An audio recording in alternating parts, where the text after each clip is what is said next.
আর্যর মিশ্রণ মিলে হচ্ছে বর্তমান বাঙালি জাতি, এতটুকু জানতে হবে। আচ্ছা, এখানে যে দ্রাবিড়ের কথা বলা হয়েছে, তোমরা নিশ্চয়ই ভারতের বিখ্যাত ক্রিকেট প্লেয়ার রাহুল দ্রাবিড়ের নাম শুনেছো।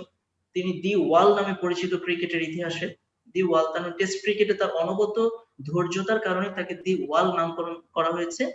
তিনি এই দ্রাবিড় জাতির অন্তর্ভুক্ত, রাহুল দ্রাবিড়।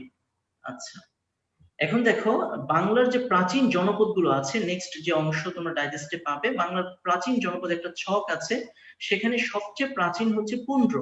সবচেয়ে প্রাচীন জনপদ হচ্ছে পুন্ড্র, আর সবচেয়ে আহ প্রাচীন জনপদ পুন্ড। আর পরিচিত যে জনপদ গুলো আছে, অনেকগুলো জনপদ ছিল, 27টির মতো জনপদ ছিল, এর মধ্যে সবচেয়ে পরিচিত জনপদ গুলো আসলে ভর্তি পরীক্ষা আসে বিভিন্ন সময়, সেগুলো মনে রাখার কৌশল আগেই তোমাদের দেখানো হয়েছে, আজকেও দেখানো হচ্ছে। যে ঢাকাময় ফরিদ বড়ি যদি হয় বঙ্গ, বগুড়ার রংরাজ দিনা হবে পুন্ড্র, সিলেট চট্টগ্রামের হরিকেল, কুমিল্লা নোয়াখালী সমতট নারিকেল। তাহলে এখানে ঢাকাময় মানে ঢাকা, ফরিদপুর, বরিশাল, এগুলো হচ্ছে বঙ্গের অন্তর্ভুক্ত ছিল। পরীক্ষায় কিন্তু প্রায়শই আসে যে ঢাকা প্রাচীনকালে বাংলার কোন জনপদের অন্তর্ভুক্ত ছিল, আনসার হবে বঙ্গ। তারপরে বগুড়া রংরাজ মানে বগুড়া, রংপুর, রাজশাহী, দিনাজপুর, এগুলো ছিল পুন্ড্র। বগুড়া বলতে মহাস্থানগড়, রংপুর, রাজশাহী, দিনাজপুর ছিল পুন্ড্র, এবং এটা বাংলার সবচেয়ে আদি জনপদ। ঠিক আছে। সিলেট চট্টগ্রামের হরিকেল, তার মানে হরিকেলের অন্তর্ভুক্ত ছিল সিলেট এবং পার্বত্য চট্টগ্রাম অঞ্চল। আর কুমিল্লা, নোয়াখালী, এগুলো ছিল সমতট অঞ্চল। সমতট অঞ্চল ছিল কুমিল্লা এবং নোয়াখালী। ভর্তি পরীক্ষা কিন্তু প্রায়শই আসে যে প্রাচীনকালে বঙ্গ বর্তমান কোন অংশের অন্তর্ভুক্ত ছিল, ঢাকা। তারপরে হচ্ছে বগুড়া পুন্ড্রের অন্তর্ভুক্ত ছিল, সিলেট পার্বত্য, প্রত্যেকটাই আসে। সেজন্য খুব ভালো করে এই ন্যামনিকটা মাথায় রাখতে হবে। ন্যামনিক যদি কঠিন লাগে, আমার অনুরোধ রইল তোমরা ডিরেক্ট মুখস্থ করো, কিন্তু মনে রাখা চাই। বিষয়টা হচ্ছে আমার ইনফরমেশন মনে রাখতে হবে, সেটা নেমোনিক দিয়ে হোক আর যেভাবে হোক, আমি যদি মনে রাখতে পারি ওয়েলকাম। ঠিক আছে। তারপরে দেখো আমাদের বেশ কিছু, যেহেতু রিভিউ ক্লাস আমি শুরুতেই বলেছি আমরা সব টপিক চাইলেও পড়াতে পারবো না, সবচেয়ে ইম্পর্টেন্ট অংশগুলি রিভিউ ক্লাসে তুলে নিয়েছি তোমাদের জন্য। দেখো অশোক চক্র এবং অশোক, আচ্ছা, অশোক চক্র এবং অশোক স্তম্ভ, এখানে একটা ছবি আছে, দুইটা ছবি। একটা হচ্ছে ভারতের জাতীয় পতাকার ছবি আছে, এবং আছে হচ্ছে লম্বা একটি স্তম্ভের কথা। এই লম্বা যে স্তম্ভটা তোমরা দেখতে পাচ্ছ স্বর্ণালী কালার, এটা হচ্ছে অশোক স্তম্ভ। আর অশোক চক্র, এখানে এই যে ভারতের জাতীয় পতাকার ভিতরে যে যে গোল চাকাটা, চাকার মতো যে অংশ, এটা হচ্ছে অশোক চক্র। এই অশোক চক্রের 24টা এরকম রেখা আছে বা এরকম ব্রাঞ্চ আছে। তোমরা যদি একটু গুগলে সার্চ দাও তাহলে তোমরা জানতে পারবে বিস্তারিত, তোমাদের পরীক্ষার জন্য যেহেতু লাগবে না সেজন্য বলছি না। প্রত্যেকটি চক্র, প্রত্যেকটি যে দাগ বা প্রত্যেকটি যে অংশ, সেগুলো আলাদা আলাদা এক একটা বিশ্বাসকে ধারণ করে। আর অশোক স্তম্ভ বলতে অশোক স্তম্ভ হচ্ছে সম্রাট অশোক কর্তৃক নির্মিত কিছু স্তম্ভ। এটা প্রায় 6-7টার মতো স্তম্ভ তিনি নির্মাণ করেছেন বলে প্রাচীন ইতিহাস থেকে জানা যায়। তো এই অশোক স্তম্ভ এবং অশোক চক্র ভারতের সংস্কৃতির সাথে খুবই ওতপ্রোতভাবে জড়িত। যেমন ভারতের জাতীয় পতাকাতে অশোক চক্র দেওয়া আছে, এটা তো একদম তাদের ইটার্নাল বিষয়, তাই না? ন্যাশনাল ফ্ল্যাগের মধ্যে যদি কোনো কিছু ধারণ করা হয় তাহলে বুঝতে হবে সেটাকে তারা কতটা গুরুত্ব দিচ্ছে। যেমন আমাদের লাল সবুজ আছে, আমরা কতটা মুক্তিযুদ্ধের বিশ্বাসকে গুরুত্ব দিই সেটা যেমন আমরা বুঝতে পারি, তেমনি আমরা এই পতাকা দেখে বুঝতে পারছি। তারপরে ভারতের চলচ্চিত্রের যে সবচেয়ে শ্রেষ্ঠ যে পুরস্কার, দাদা সাহেব ফালকে পুরস্কার সহ, তারপরে হচ্ছে পদ্মভূষণ, ভারতের যে শ্রেষ্ঠ বেসামরিক পুরস্কারগুলো, ভারত রত্ন, পদ্মভূষণ, পদ্ম বিভূষণ, পদ্মশ্রী, এই যে পুরস্কারগুলো, তো তারা কিন্তু অশোক চক্রর হচ্ছে মালা পরিয়ে দেয়, যেটা কিনা হয়তো যে কোনো ধাতু দিয়ে, স্বর্ণ দিয়ে বা রূপা দিয়ে তৈরি করা থাকে। অশোক স্তম্ভ তারা উপহার স্বরূপ দেয়। তার মানে ভারতের যে সংস্কৃতির সাথে অশোক চক্র স্তম্ভ খুবই ওতপ্রোতভাবে জড়িত। আচ্ছা, এখন আমরা সম্রাট অশোক নিয়ে কিছু ইনফরমেশন জানবো। সেটা হচ্ছে যে প্রাচীন ভারতের শ্রেষ্ঠ সম্রাট ছিলেন সম্রাট অশোক, এবং তিনি মৌর্য সাম্রাজ্যের শাসক ছিলেন। এটা প্রশ্নটা আসে যে মৌর্য সাম্রাজ্যের শাসক মানে সম্রাট অশোক কোন বংশের শাসক ছিলেন, প্রশ্ন আসে। তাহলে মৌর্য সাম্রাজ্যের শাসক ছিলেন সম্রাট অশোক। আচ্ছা, সম্রাট অশোকের আমলে এদেশে বৌদ্ধ ধর্মের প্রসার ঘটে। সম্রাট অশোক কিন্তু হিন্দু ছিলেন না, অশোক কিন্তু হিন্দু ছিলেন না, তিনি ছিলেন মানে আগে হিন্দু ছিলেন, পরবর্তীতে বৌদ্ধ ধর্মে মানে তিনি ধর্মান্তরিত হয়েছেন। তারপরে তার সময় কলিঙ্গ যুদ্ধ সংগঠিত হয় এবং কলিঙ্গ যুদ্ধে প্রায় 1 লক্ষ লোকের মৃত্যু দেখে তিনি বৌদ্ধ ধর্ম গ্রহণ করেন এবং তিনি খুবই বিষণ্ণতা বোধ করেন। আচ্ছা, এবং তার প্রচেষ্টায় তিনি যখন বৌদ্ধ ধর্মের লাভ করেন বা বৌদ্ধ ধর্ম ধর্মান্তরিত হন, তখন তিনি তার প্রচেষ্টায় বৌদ্ধ ধর্ম সারা বিশ্বে সার্বজনীনভাবে প্রসিদ্ধি লাভ করে এবং তিনি বৌদ্ধ ধর্মের কনস্ট্যান্টাইন হিসেবে অভিহিত। কনস্ট্যান্টাইন মানে হচ্ছে অনেক বড় শাসক, বা কনস্ট্যান্টাইন যেটা কনস্ট্যান্টিনোপল ছিল যেটা, হ্যাঁ, বাইজেন্টাইন সাম্রাজ্যে যারা শাসক ছিল তাদেরকে কনস্ট্যান্টাইন বলা হতো, কনস্ট্যান্টাইন 1 2 3 এভাবে বলা হতো। তো তিনি বৌদ্ধ ধর্মের কনস্ট্যান্টাইন বা বৌদ্ধ ধর্মের অনেক বড় পৃষ্ঠপোষক হিসেবে ইতিহাসে সুপরিচিত। তো এই বিষয়গুলো সম্রাট অশোক সম্পর্কে ভালো করে জানতে হবে। আশা করি তোমরা বুঝতে পারতেছো। তো তোমাদের যদি প্রশ্ন থাকে অবশ্যই সে প্রশ্ন, যেহেতু ফেসবুক গ্রুপে সেটি লাইভ হচ্ছে, ফেসবুক গ্রুপে তোমরা কমেন্ট বক্সের মাধ্যমে তোমরা প্রশ্নগুলো লিখে রাখতে পারো, বা তোমাদের পরবর্তীতে সময় দেওয়া হবে তখন তোমরা করতে পারো। তোমাদের সকল প্রশ্নের আনসার দেওয়ার চেষ্টা করব। আচ্ছা, নেক্সট যে অংশ দেখো, এখানে অনেকগুলো মাঝখানে তোমরা ডাইজেস্টে দেখতে পাবে যে অনেকগুলো বোল্ড লাইন আছে, বিভিন্ন সাম্রাজ্য আছে, মৌর্য সাম্রাজ্য, গুপ্ত সাম্রাজ্য, হ্যাঁ, তারপরে হচ্ছে প্রাচীনকালে যে ভারতের বিখ্যাত জ্যোতির্বিদ সমূহ এগুলো আছে, এগুলো তোমরা শুধু বোল্ড লাইনগুলো পড়বে। আর যেহেতু তোমাদের জিকে 1 যে ভাইয়া নিয়েছেন সেই ভাইয়া তোমাদের রিভিউ ক্লাসও নিয়েছেন, ডাইজেস্ট দাগিয়েছেন, কাজেই তোমরা এখন পরিচিত যে ডাইজেস্টের বোল্ড লাইনের বাইরে কোন অংশগুলো পড়তে হবে। তো সেই বিষয়গুলো আমি নতুন করে বলছি না, জাস্ট বেসিক কিছু কনসেপশন আমি ক্লিয়ার করার চেষ্টা করছি। দেখো এখানে তোমার একটা ছবি আছে যে নালন্দা বিশ্ববিদ্যালয়, এই যে বাম সাইডে যে ছবিটা, সেই নালন্দা বিশ্ববিদ্যালয় সম্পর্কে তথ্য হচ্ছে যে এটি বিশ্বের প্রথম আবাসিক বিশ্ববিদ্যালয়। বিশ্বের প্রথম আবাসিক বিশ্ববিদ্যালয়। আবাসিক বিশ্ববিদ্যালয়ের ডেফিনিশন হচ্ছে, আবাসিক বিশ্ববিদ্যালয়ে যতজন স্টুডেন্ট থাকে ততজন স্টুডেন্টের জন্য একটি করে সিট বরাদ্দ থাকে, মানে 100% সিট বরাদ্দ থাকবে, সিট কোনো কমতি থাকবে না। এটা হচ্ছে আবাসিক বিশ্ববিদ্যালয়। যদি বলে বিশ্বের প্রথম আবাসিক বিশ্ববিদ্যালয় কোনটি, তখন আনসার হবে নালন্দা বিশ্ববিদ্যালয়, যেটা ভারতের বিহার রাজ্যে অবস্থিত। এবং যদি বলে যে বিশ্বের প্রথম বিশ্ববিদ্যালয় কোনটি, তখন হবে কারওয়িন বিশ্ববিদ্যালয়, যেটা মরক্কোতে অবস্থিত। ঠিক আছে, মরক্কোতে এক মহিলা ফাতেমা আল ফাহরি সম্ভবত নাম, তিনি বিশ্বের প্রথম বিশ্ববিদ্যালয় প্রতিষ্ঠা করেছেন মরক্কোতে। ইবনে বতুতার দেশ মরক্কো, উত্তর আফ্রিকার বিখ্যাত দেশ। আচ্ছা, তাহলে মরক্কোতে বিশ্বের প্রথম বিশ্ববিদ্যালয় আর আবাসিক বিশ্ববিদ্যালয় হচ্ছে নালন্দা ইউনিভার্সিটি। তোমরা কি আমাকে বলতে পারবে যে বাংলাদেশের প্রথম বা একমাত্র, প্রথম বলবো না, একমাত্র আবাসিক বিশ্ববিদ্যালয় কোনটি? বাংলাদেশের একমাত্র আবাসিক বিশ্ববিদ্যালয় কোনটি?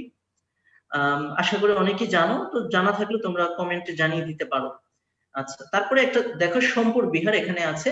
সোমপুর বিহার সম্পর্কে বলতে হয় যে সোমপুর বিহারের প্রতিষ্ঠাতা ছিলেন পাল বংশের শ্রেষ্ঠ রাজা ধর্মপাল, এবং তিনি এই সোমপুর বিহার তৈরি করেন, এবং সোমপুর বিহার সারা বিশ্বের সবচেয়ে বড় বৌদ্ধ বিহার। সোমপুর বিহার হচ্ছে সারা বিশ্বের সবচেয়ে বড় বৌদ্ধ বিহার, এবং এটি বাংলাদেশের একটি ওয়ার্ল্ড হেরিটেজ সাইটের অন্তর্ভুক্ত। বাংলাদেশ থেকে 4টি জায়গার ওয়ার্ল্ড হেরিটেজ সাইট আছে, মানে 4টি স্থানকে ওয়ার্ল্ড হেরিটেজ সাইট হিসেবে ঘোষণা করা হয়েছে। একটি হচ্ছে বাগেরহাটের ষাট গম্বুজ মসজিদ, 2 হচ্ছে পাহাড়পুর সোমপুর বিহার নওগাঁতে, 3 হচ্ছে সুন্দরবন, 4 হচ্ছে টাঙ্গুয়ার হাওর, 4 হচ্ছে টাঙ্গুয়ার হাওর। এই 4টি হচ্ছে ইউনেস্কো কর্তৃক স্বীকৃত ওয়ার্ল্ড হেরিটেজ সাইট। আচ্ছা, গত বছরই কিন্তু প্রশ্ন এসেছে যে সুন্দরবনকে ওয়ার্ল্ড হেরিটেজ সাইট হিসেবে ঘোষণা করেছে কোন সংস্থা? আনসার ছিল ইউনেস্কো, কারণ ইউনেস্কোই আসলে এই সাংস্কৃতিক এবং ঐতিহ্যবাহী এবং শিক্ষামূলক বিষয়গুলো হ্যান্ডেল করে। ইউনেস্কোর ফুল ফর্ম হচ্ছে United Nations Educational Scientific and Cultural Organization. সদর দপ্তর প্যারিস, ফ্রান্সের রাজধানী। আচ্ছা, তারপরে ঢাকেশ্বরী মন্দির। আচ্ছা, ঢাকেশ্বরী মন্দির নির্মাণ করেছেন সেন বংশের রাজা বল্লাল সেন, যিনি দান সাগর এবং অদ্ভুত সাগর নামে 2টি গ্রন্থ রচনা করেছেন।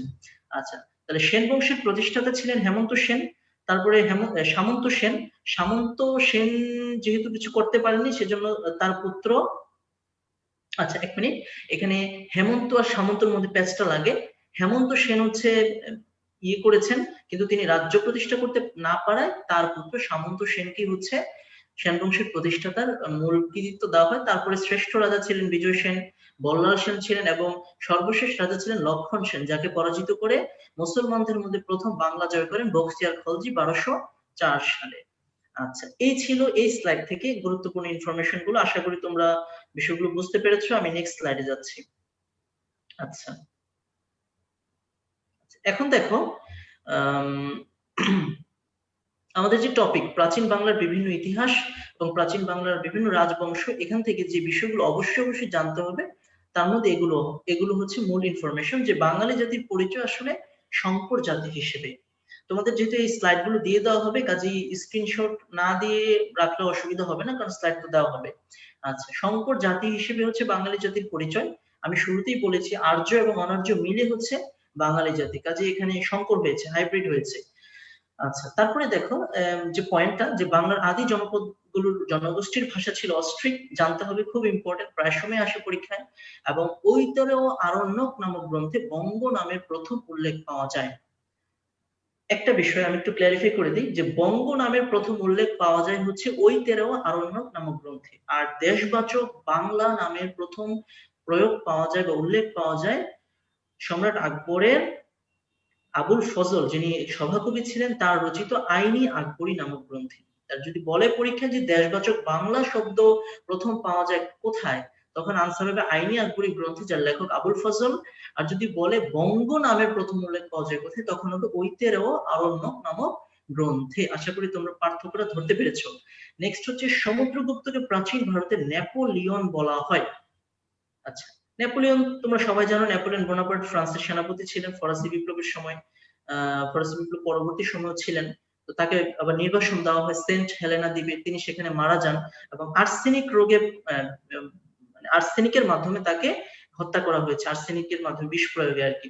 তো সমুদ্রগুপ্ত হচ্ছে প্রাচীন ভারতের নেপোলিয়ন এবং তিনি গুপ্ত বংশের শ্রেষ্ঠ রাজা। আচ্ছা, এবং গুপ্ত যুগের কবি ছিলেন কালিদাস। কালিদাস ছিলেন গুপ্ত যুগের কবি, তিনি মহাকবি এবং তার একটি মহাকাব্য ছিল, নাম ছিল মেঘদূত। নাম ছিল মেঘদূত, ভালো করে জানতে হবে এগুলো। আচ্ছা, নালন্দা বিশ্ববিদ্যালয়ের প্রতিষ্ঠাতা ছিলেন রাজা হর্ষবর্ধন। রাজা হর্ষবর্ধন প্রতিষ্ঠাতা ছিলেন। এবং বাংলার আসলে প্রথম দীর্ঘস্থায়ী যে রাজবংশ সেটা ছিল পাল বংশ, এবং এই পাল বংশ বাংলায় প্রায় 400 বছর শাসন করে। এবং প্রথম দীর্ঘস্থায়ী রাজবংশ 400 বছর শাসন করে। শ্রেষ্ঠ রাজা হচ্ছেন ধর্মপাল, প্রতিষ্ঠাতা গোপাল, শেষ রাজা হচ্ছেন রামপাল।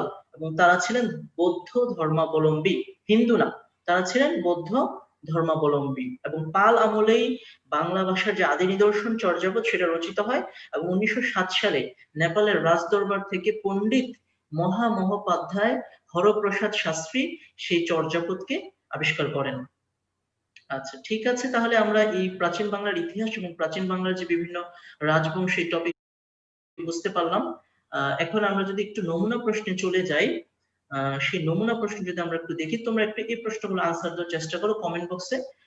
তো কমেন্ট বক্সে আনসার দেওয়ার চেষ্টা করো, সেখানে আশা করি তোমরা সবাই এগুলো পারবে, ইতিমধ্যেই বলা হয়েছে। যে বর্তমান বাংলাদেশের কোন অংশকে সমতট বলা হতো?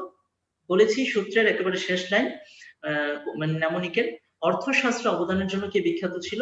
আচ্ছা, এখানে তোমাদের রাজবংশের মধ্যে যেগুলো পাবে, প্রথমে ছিল গুপ্ত বংশ, পরে ছিল মৌর্য, পরে ছিল আবার হচ্ছে উম, গুপ্ত বংশ, মৌর্য বংশ, এই দুইটা।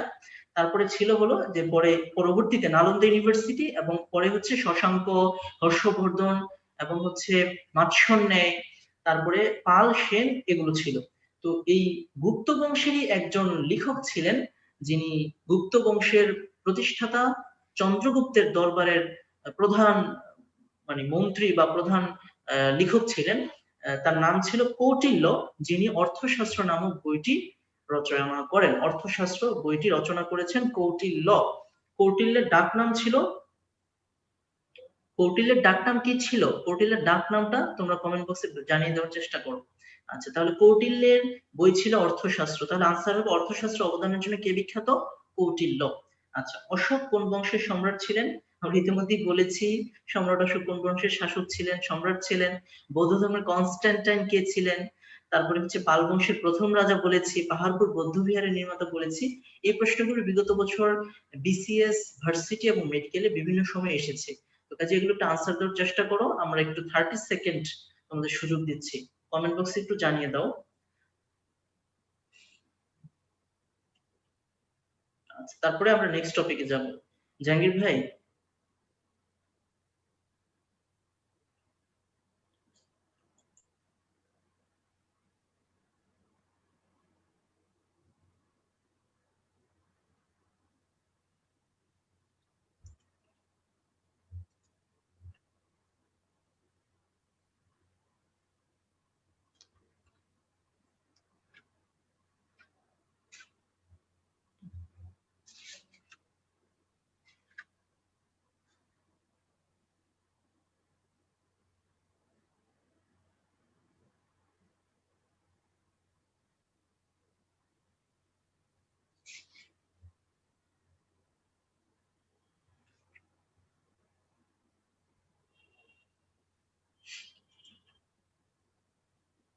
আচ্ছা ঠিক আছে, আশা করি তোমরা সবাই সঠিক উত্তর দিচ্ছ। তো যেটা বলছিলাম যে এখানে অর্থশাস্ত্রে অবদানের জন্য যে বিখ্যাত, তার ছদ্মনাম ছিল কৌটিল্য, আর আসল নাম ছিল চাণক্য, এবং চাণক্য ছিলেন হচ্ছে চন্দ্রগুপ্তের প্রধানমন্ত্রী। ঠিক আছে, তো এই বিষয়গুলো পরীক্ষায় বিভিন্ন সময় যেহেতু আসে, কাজেই তোমরা প্রশ্নের গভীরতা বুঝে অধ্যায়গুলো পড়বে। সবচেয়ে বেশি প্রশ্ন আসে মুক্তিযুদ্ধ স্বাধীন বাংলাদেশ থেকে, ওইটা বেশি বেশি পড়তে হবে, তার পাশাপাশি এই অংশগুলো জানতে হবে, প্রাচীন ইতিহাস জানতে হবে আর কি। আচ্ছা, নেক্সট টপিকে আমরা চলে যাই। প্রশ্ন থাকলে প্রশ্নগুলো করে রাখো, আমরা পরে আনসার দিব। আচ্ছা, নেক্সট টপিক হচ্ছে ভারতবর্ষে মুসলিম শাসন। আচ্ছা, ভারতবর্ষে মুসলিম শাসন দেখো, এখানে যে টপিকটা পুরো অংশটা, প্রথমে একদম সিরিয়ালি যদি আসে, সিন্ধু বিজয়, তারপরে সিন্ধু বিজয়ের পরে সুলতান মাহমুদ, তারপরে তরাইনের যুদ্ধ, অর্থাৎ এই সিরিয়ালে আমি এনেছি। তারপরে দিল্লি সালতানাত, মুঘল সাম্রাজ্য, সুরশাসন। এটা হচ্ছে ভারতবর্ষে মুসলিম শাসনের যে মূল রেখাটা। তো যাই হোক, প্রথমে সিন্ধু বিজয় যদি একটু বলি, অল্প অল্প করে বলে যাবো আর কি। তো সিন্ধু বিজয় 712 খ্রিস্টাব্দে হাজ্জাজ বিন ইউসুফ, যিনি ইরাকের গভর্নর ছিলেন, 712 খ্রিস্টাব্দে হাজ্জাজ বিন ইউসুফ, যিনি পবিত্র কোরআনে হরকত সংযোজন করেন, মানে যে জের জবর পেশ এগুলোকে তো হরকত বলে, এগুলো তিনি মানে সংযোজন করেন। আচ্ছা, তো সিন্ধু বিজয়, তো হাজ্জাজ বিন ইউসুফের যে মেয়ের জামাই ছিলেন, যে মোহাম্মদ বিন কাসিম, তিনি সিন্ধু বিজয় করেন 712 খ্রিস্টাব্দে, সিন্ধু বিজয় করেন। এবং কাকে পরাজিত করেন? দাহিরকে পরাজিত করেন। তিনি কাকে পরাজিত করেছেন? সিন্ধুর রাজা দাহিরকে পরাজিত করেছেন। এটা হচ্ছে সিন্ধু বিজয়ের 1 নম্বর পয়েন্ট। 2 হচ্ছে সুলতান মাহমুদ। তিনি কি করেন? তিনি 1000 থেকে 1026 সাল পর্যন্ত প্রায় 30 বার ভারত আক্রমণ করেছেন। কয়বার? সরি, একটু ভুল বলেছি, 1000 থেকে 1027 সাল পর্যন্ত তিনি প্রায় 1000 থেকে 1026 সাল পর্যন্ত তিনি প্রায় 17 বার ভারত আক্রমণ করেছেন। এই 17 বার ভারত আক্রমণ করার সময় তিনি অনেক সম্পদ নিয়েছেন এখান থেকে, ইত্যাদি কাজকর্ম, তিনি অনেক মানে নেক আমল সম্পাদন করেছেন এখানে। তো যাই হোক, তার সময়ে যে সভাকবি ছিলেন, তিনি ছিলেন আবুল কাসেম, যাকে আমরা ফেরদৌসি নামে চিনি, যার প্রকৃত নাম হচ্ছে আবুল কাসেম, যিনি প্রাচ্যের হুমায়ুন নামে পরিচিত। তার বিখ্যাত একটি গ্রন্থ আছে, সেটি হচ্ছে শাহনামা। পরীক্ষায় খুব আসে যে শাহনামা কাব্যগ্রন্থের রচয়িতা কে। এটা আনসার হবে ফেরদৌসি বা আবুল কাসেম ফেরদৌসি। তিনি সুলতান মাহমুদের সভাকবি ছিলেন। আচ্ছা, আবুল কাসেম ফেরদৌসি তিনি প্রায় 30 বছর যাবত এই শাহনামা কাব্যগ্রন্থে 60,000 শ্লোক বা ছোট ছোট কবিতা লিখেছেন। 30 বছর যাবত এই গ্রন্থ রচনা করেছেন, এবং এখানে প্রায় 60,000-এর মতো কবিতা আছে, ছোট কবিতা। আচ্ছা, তারপরে হচ্ছে এই সুলতান মাহমুদের আরেকজন জ্যোতির্বিদ ছিলেন, যিনি সভায় ছিলেন, তিনি ছিলেন আল বিরুনি। তিনি খুব ঐতিহাসিক ভাবে খুবই পরিচিত, সুপরিচিত, অন্যতম শ্রেষ্ঠ জ্যোতির্বিদ ছিলেন প্রাচীন সময়ে। আচ্ছা, এটা 1000 সালের দিকের কথা বলছি। তারপরে নেক্সট যে অংশটা, সেটা হচ্ছে তরাইনের যুদ্ধ। এখানে মোহাম্মদ ঘুরি, যিনি শেহাবুদ্দিন মোহাম্মদ ঘুরি নামে পরিচিত ইতিহাসে, তো তিনি পৃথ্বীরাজ চৌহানের সাথে 1191 সালে একটি যুদ্ধে লিপ্ত হন। পৃথ্বীরাজ চৌহানের সাথে দিল্লিতে একটি যুদ্ধে লিপ্ত হন, এবং সেই যুদ্ধে পৃথ্বীরাজ চৌহান জয়ী হন, এবং মোহাম্মদ ঘুরি আহত এবং পরাজিত হয়ে দেশে ফেরত যান। এটা হচ্ছে 1191 সালের কথা। এটাকে ইতিহাসে তরাইনের প্রথম যুদ্ধ নামে পরিচিত। তারপরে তরাইনের দ্বিতীয় যুদ্ধে যা হয়, সেটা হচ্ছে 1192 সালে, 1 বছর পরেই মোহাম্মদ ঘুরি ফের প্রতিশোধ নেওয়ার জন্য আবার পৃথ্বীরাজ চৌহানের সাথে যুদ্ধে লিপ্ত হন। এখানে পৃথ্বীরাজ চৌহান নিহত হন এবং পরাজিত হন। ফলশ্রুতিতে তরাইনের যুদ্ধ মোহাম্মদ ঘুরির মাধ্যমে জয়ী হয়, বা মোহাম্মদ ঘুরি জয়ী হন। আচ্ছা, দিল্লি সালতানাতের ব্যাপারে আমি এখানে এই যে এই স্লাইডটা তোমরা একটু যদি দেখো, দিল্লি সালতানাত মানে হচ্ছে বংশধর, বা হচ্ছে তোমার একটা বংশ পরিক্রমা। ঠিক আছে, একটা বংশের যে রেওয়াজ বা সিলসিলা ধারা, এটা হচ্ছে দিল্লি সালতানাত। মানে দিল্লিকে কেন্দ্র করে যে বংশগুলো বিভিন্ন সময়ে শাসন করে এসেছে আগে থেকে, তাদেরকে দিল্লি সালতানাত বলা হচ্ছে, এবং সবাই মুসলিম ছিলেন। আচ্ছা, প্রথমে হচ্ছে দাস বংশ। নামটা এরকম কেন? নামটা হচ্ছে দাস বংশের যে প্রতিষ্ঠাতা, তিনি ছিলেন মোহাম্মদ ঘুরির কৃতদাস। মোহাম্মদ ঘুরির কৃতদাস ছিলেন কুতুব উদ্দিন আইবেক। তিনি এই দাস বংশের প্রতিষ্ঠাতা। দ্যাট মিনস তিনি যেহেতু কৃতদাস ছিলেন, সেই জন্য তিনি রাজা হয়েও এই বংশের পরিণাম বা নামটা ঘুচাতে পারেননি। নামটা হয়েছে দাস বংশ। ঠিক আছে, তাহলে দাস বংশের প্রতিষ্ঠাতা কুতুবউদ্দিন আইবেক, তিনি কার কৃতদাস ছিলেন? মোহাম্মদ ঘুরির কৃতদাস ছিলেন। আচ্ছা, তারপরে কুতুবউদ্দিন আইবেকের পরে যিনি ক্ষমতায় আসেন দাস বংশের, তিনি ছিলেন সুলতান শামসুদ্দিন ইলতুৎমিশ। আচ্ছা, আমি এখানে একটু, হ্যাঁ, এটা যদি একটু দেখি, যে প্রথমে আমরা দাস বংশ নিয়ে পড়ছি, তারপরে আমরা খিলজি বংশ, তুগলক বংশে যাব। এখানে দাস বংশের শাসক প্রথমে ছিলেন মোহাম্মদ ঘুরি। আচ্ছা, এই ছবিগুলো গুগল থেকে কালেক্ট করা, এই ছবিগুলো চেষ্টা করেছি একদম সঠিক মানুষের সঠিক ছবি কালেক্ট করার জন্য, কিন্তু যদি কোনো কারণে ভুল হয়ে যায়, কুতুবউদ্দিন সাহেব এবং শামসুদ্দিন সাহেব সবার কাছে ক্ষমা চাচ্ছি এবং তোমাদের কাছে ক্ষমা চাচ্ছি। তো যাই হোক, এখানে যে কুতুবউদ্দিন আইবেক কার কৃতদাস ছিলেন? মোহাম্মদ ঘুরির কৃতদাস ছিলেন। আচ্ছা, এই জন্যই তার দ্বারা প্রতিষ্ঠিত যে বংশ বা রাজ্য, তাকে বলা হচ্ছে দাস বংশ বা দাস সাম্রাজ্য। আচ্ছা, তারপরে কুতুবউদ্দিন আইবেকের কৃতদাস ছিলেন শামসুদ্দিন ইলতুৎমিশ। তিনি যদি কৃতদাস ছিলেন, সেই জন্য আর কি দাস বংশের তিনি একজন শাসক। এবং শামসুদ্দিন ইলতুৎমিশের মৃত্যুর পর তার মেয়ে সুলতানা রাজিয়া তিনি দিল্লির সিংহাসনে আরোহণ করেন। তিনি দিল্লির সিংহাসনে আরোহণ করেন এবং তিনি হচ্ছেন দিল্লির সিংহাসনে আরোহণকারী প্রথম মুসলিম নারী, সুলতানা রাজিয়া। ঠিক আছে, সুলতানা রাজিয়া, খুব ভালো করে মনে রাখবে। তাহলে মোহাম্মদ ঘুরি যখন পৃথ্বীরাজের সাথে তরাইনের দ্বিতীয় যুদ্ধে জয়ী হন, তখন তার কৃতদাস কুতুবউদ্দিন আইবেক ভারতের দিল্লিকে কেন্দ্র করে একটি সাম্রাজ্য গড়ে তোলেন। তিনি যেহেতু কৃতদাস ছিলেন, সেজন্য নাম হয়েছে দাস বংশ।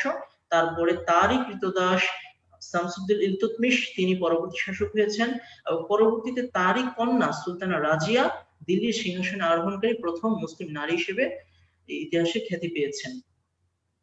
আচ্ছা, এগুলো ছিল দাস বংশের পরিক্রমা বা সিলসিলা। এরপরে আছে খিলজি বংশ। খিলজি বংশে তেমন কিছু নেই। খিলজি বংশে আলাউদ্দিন খিলজির কথা আছে, তিনি বিখ্যাত আলাই দরওয়াজা নির্মাণ করেন। আচ্ছা, মনে রাখতে হবে ফতেপুর সিক্রি, অর্থাৎ ভারতের উত্তরপ্রদেশে যে ফতেপুর নামক জায়গা আছে, সেখানে সম্রাট আকবর বুলন্দ দরওয়াজা নামে একটি গেট নির্মাণ করেন। বুলন্দ দরওয়াজা, আচ্ছা, এটা হচ্ছে ভারতের ভিতরে সবচেয়ে বড় গেট। আবার একসাথে অনেক সময় বলা হয় পৃথিবীর মধ্যে সবচেয়ে বড় গেট। যাই হোক, কতটুকু সত্যটা আমি এভাবে রিসার্চ করিনি, তারপরে বলছি অনেক বড় একটি গেট নির্মাণ করেন। বুলন্দ দরওয়াজা, হিন্দিতে দরজা মানে দরওয়াজা। ঠিক আছে, তাহলে এই আলাউদ্দিন খিলজি নির্মাণ করেছেন আলাই দরওয়াজা এবং সম্রাট আকবর করেছেন কি? সম্রাট আকবর করেছেন আহ বুলন্দ দরওয়াজা। কোথায়? ফতেপুর সিক্রিতে। সম্রাট আকবর বুলন্দ দরওয়াজা এবং আলাউদ্দিন খিলজি করেছেন আলাই দরওয়াজা। তো আলাউদ্দিন খিলজির পরে এখানে আসলে তেমন খিলজি বংশের উল্লেখযোগ্য শাসক ছিলেন না। খিলজি বংশের যারা উল্লেখযোগ্য শাসক ছিলেন তারা হচ্ছে মূলত আলাউদ্দিন খিলজি হচ্ছে সবচেয়ে উল্লেখযোগ্য শাসক। এছাড়া তোমাদের ডাইজেস্ট যেহেতু উল্লেখ করেনি, তোমাদের এতটুকু জানতে হবে না, তো ডেসক্রিপটিভ। দেখো এখানে যে আলাউদ্দিন খিলজি অর্থাৎ খিলজি বংশের যে শাসক ছিলেন, তিনি দিল্লির শ্রেষ্ঠ সুলতান ছিলেন। শ্রেষ্ঠ সুলতান নামে তিনি অভিহিত হয়েছেন এবং তিনি মূল্য নিয়ন্ত্রণ পদ্ধতি প্রবর্তন করেন। তিনি মূল্য নিয়ন্ত্রণ পদ্ধতি প্রবর্তন করেন। তাহলে এই আলাউদ্দিন খিলজি, যিনি খিলজি বংশের শাসক, তিনি তিনটি কাজ করেছেন। কি কি? প্রধান প্রধান একটি হচ্ছে আলাই দরওয়াজা নির্মাণ করেছেন, আরেকটি হচ্ছে তিনি মূল্য নিয়ন্ত্রণ পদ্ধতি প্রবর্তন করেছেন এবং তিনি দিল্লির শ্রেষ্ঠ সুলতান নামে অভিহিত। ঠিক আছে, আচ্ছা, তারপরে হচ্ছে তুগলক বংশ। তুগলক বংশের প্রতিষ্ঠাতা ছিলেন গিয়াসউদ্দিন তুগলক এবং তিনি মালিক গাজী নামে পরিচিত। মোহাম্মদ বিন তুগলক ছিলেন তার পরবর্তী যে শাসক এবং তুগলকদের মধ্যে সবচেয়ে বেশি তুগলকি কাণ্ড তিনিই ঘটিয়েছেন। তুগলকি কাণ্ড মানে হচ্ছে যে বিরাট মহাকাণ্ড এরকম অবস্থা। মানে তুগলকি কাণ্ড কেন বললাম? কারণ হচ্ছে মোহাম্মদ বিন তুগলক ছিলেন বেশি সাম্রাজ্যবাদী বা হচ্ছে উচ্চাভিলাষী ছিলেন তিনি, যার ফলে তিনি অনেক কোষাগার থেকে অনেক খরচ করেছেন কিন্তু কাজের কাজ কিছু করতে পারেননি। আচ্ছা, লক্ষণীয় বিষয়, এই তুগলক বংশের মোহাম্মদ বিন তুগলকের সময়ে উত্তর আফ্রিকার বিখ্যাত পর্যটক ইবনে বতুতা ভারতবর্ষে আগমন করেন। কত সাল? ইংরেজি 1333 সাল। আবার একটু বলি, তুগলক বংশের যে শাসক মোহাম্মদ বিন তুগলক, যিনি সবচেয়ে উচ্চাভিলাষী সুলতান ছিলেন তুগলক বংশে, তার সময়ে উত্তর আফ্রিকার বিখ্যাত পর্যটক ইবনে বতুতা ভারতবর্ষে আগমন করেন। সালটা হচ্ছে 1333। আচ্ছা, ঠিক আছে, এরপরে আর তেমন কিছু নেই। এরপরে তুগলক বংশ থেকে খুব বেশি কিছু আসার মতো নেই। এখানে খানজাহান আলীর একটি কথা তোমাদের ডাইজেস্টে বলেছে, তোমরা জানবে যে খানজাহান আলী কি করেছেন। তিনি ৬০ গম্বুজ মসজিদ নির্মাণ করেছেন এবং তিনি একজন ধর্ম প্রচারক বা ধর্ম এবং বাগেরহাট অঞ্চলে তিনি শাসক ছিলেন, এতটুকু তোমাদের জানলেই হবে।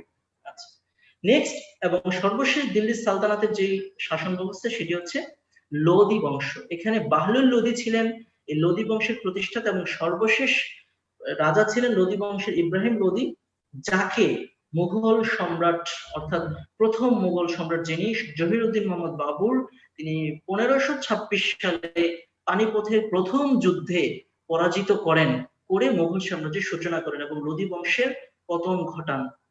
তাহলে এই দাস বংশ থেকে লোদি বংশ থেকে যতটুকু আলোচনা করলাম ডাইজেস্টকে বেস করে আশা করি তোমাদের টোটালি ক্লিয়ার।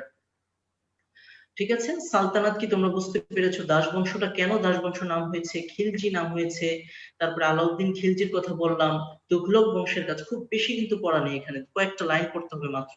এবং লোদি বংশের পতনের মাধ্যমে ভারতবর্ষে মুঘল সাম্রাজ্যের সূচনা হয়েছে। আচ্ছা